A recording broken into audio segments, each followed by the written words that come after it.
It's crazy to think with the final score like this that y'all were actually trailing 7-0 after that first quarter.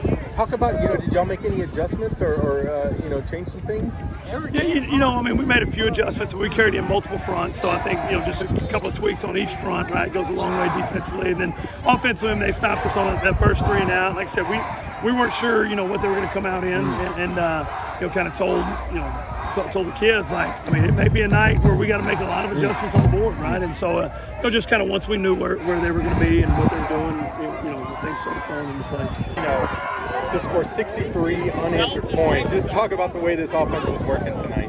Yes, sir. We started off a little bit slow, but we knew after that first drive we had to pick it up, and our season was on the line, so we had to do what we had to do. Yeah, is it crazy to think they were actually leading 7-0 after the first quarter? Yes, sir. They kind of caught us off guard, and we had a slow start, but we knew we had to pick up our slack, and we sure did. What a huge win in this rivalry. Talk about what beating those guys by this margin means. Oh, it's awesome because, we basically prepared for them all year long, 365 days, ever since last year whenever we took a bad loss to them. We've just been waiting for this moment ever since then, and I'm glad it finally came up. And, a lot of people may have expected this matchup to be a close game like it was last year. How'd y'all turn this into a blowout?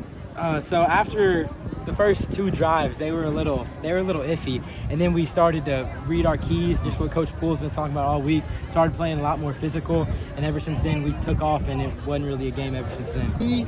TDs tonight. Talk about your performance. Great game.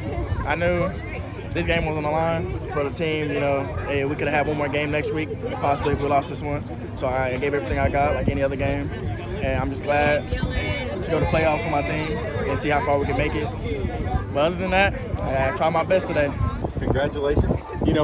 Y'all lost a close one of those guys last year. Yes, sir. Talk about how much that hurt and how great this one feels. It hurt. I don't know why we lost to Giddings last year, but we came back with a W. It started off a little rough, but we clutched it up. Scoreboard lit it up, and yeah. You had a big impact on the defensive side and the offensive side. Yes, sir. How were you able to blow them out by this mark? I don't know, just reading our keys and just being patient, just being smart with the plays and stuff, making tackles, wrapping up. Yes, sir.